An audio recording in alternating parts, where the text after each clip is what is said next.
Tottenham Hotspur are 90 minutes away from Wembley and a cup final for the first time since 2021. Yep, it's that time of the month. We are heading to Anfield 1-0 up in the semi-final of the Carabao Cup, and if we can just get over the line in this one, we will be booking our spot in the final against either Newcastle or Arsenal. I am recording this before that game takes place, but I'm sure, like me, you guys watching are incredibly nervous for this one. It is Tottenham's biggest game of the season so far against arguably the best team in Europe. I know I said this before the first leg, but it remains true. Liverpool are still absolutely incredible. They are still top of the Premier League. They finished top of the Champions League group phase as well. They want to win silverware for the first time under Arne Slot in his debut campaign. It is going to be quite possibly the toughest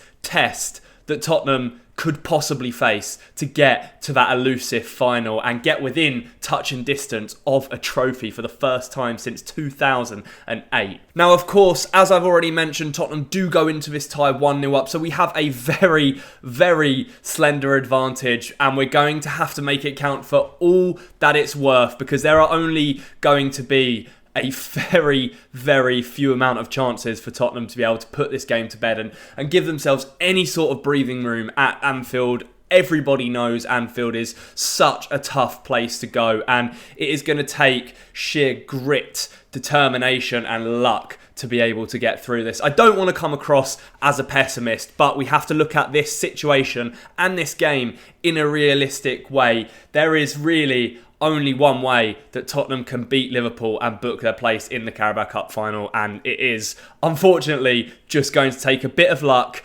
But we can talk about the tactics, we can talk about the lineup, we can talk about what we can do and what we can control to give ourselves the best shot. Now, in the first leg, there is a lot of differences to the team that we saw versus the team that we probably will see at Anfield. The biggest one of those differences being the lack of Dominic Solanke up front. For those of you that did watch that first game at the Tottenham Hotspur Stadium, he was incredible. He was pressing from minute 1 to minute 90, putting all of that stress under Ibrahima Konate in particular in that Liverpool back line. And his pressing really and his hold-up play was what allowed us to score that last goal right in the dying seconds. For those of you that remember, Lucas Bergvall getting that winner in the very last few minutes, and we could have had more. It could be 2 or 3-0 going into this second leg, and I really just hope that we don't regret that come the end of the night. So the team news then, unfortunately, I've just listened to Ange Postecoglou's press conference, and we are still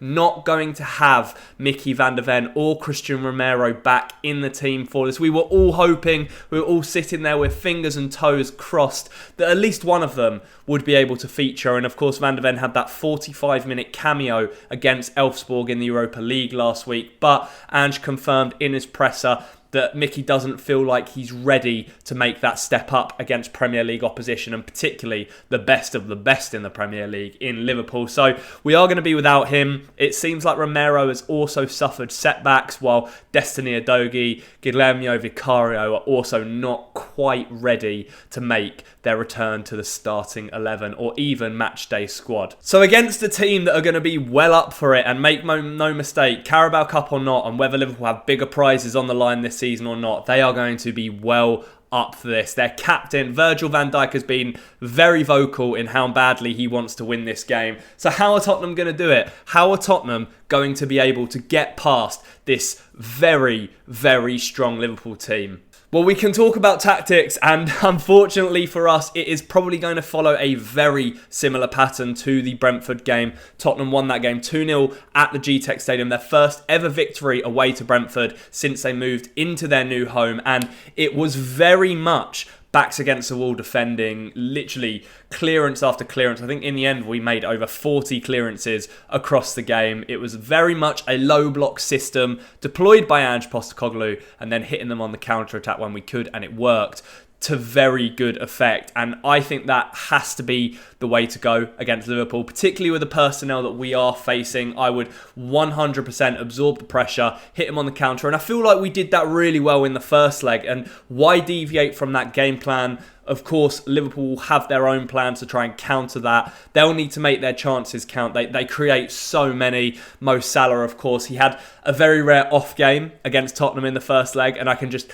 hope and pray that he has another one in this second leg. I mean, I can't speak for Tottenham fans and I can't speak for Liverpool fans, but I just feel like we need this so much more than Liverpool ever could, just because of this trophy drought and how much we are so hoping to see Heung-min Son lift any cup by the end of the season. When we look into the specifics of how we should tactically set up, I do think we are going to see less of an advanced role from the fullbacks, who I believe will be Jed Spence and Pedro Porro once again, as it has been in the last few weeks. I don't see them catapulting forward as often as we maybe have done in the past in the Premier League games against weaker opponents, just because we leave space in behind them the more they advance up the field. And with the wingers that Liverpool have in Mo Salah, Cody Gakpo, Luis Diaz, Darwin Núñez, whoever it may be, it is a very, very risky game, especially away from home. So the plan should be to be very rigid, to be very compact, to get those clearances out of the box, force them to cross the ball, because I feel like we deal with that very, very well. And then we can counter and we can catch them on the break. We have the players to do it. Heung-min Son has always been absolutely excellent at counter-attacking and finishing his chances when they come to him. Kulusevski carries the ball insanely well up the pitch at speed, so that is another one. And then Richarlison's pace, his desire, his work rate will be very, very key as well. I say all of this, but I do still feel like the midfield is where the key battle is, just because of the quality that Liverpool possess in that area of the pitch. Ryan Gravenberch, who has converted to a 6 under Arne Slot, has been revolutionary for them. Alexis McAllister does the dirty work, gets the sloppy second balls, picks up the tactical fouls, does the tackling that nobody else wants to do. And then you've got so many other options, whether it be Curtis Jones, whether it be Harvey Elliott, whether it be Dominic Szoboszlai, who was missing in the first leg. He's been a very welcome return for Liverpool. It's going to be a very tough test for, I would imagine, Yves Bissouma, Rodrigo Bentancur, and then possibly Lucas Bergvall as well. And they've just got to make sure they're up for it. Yves Bissouma had a good first half against Brentford, but he tailed off in the second. Bentancur, I thought, was very, very good. And Bergvall, when he came on,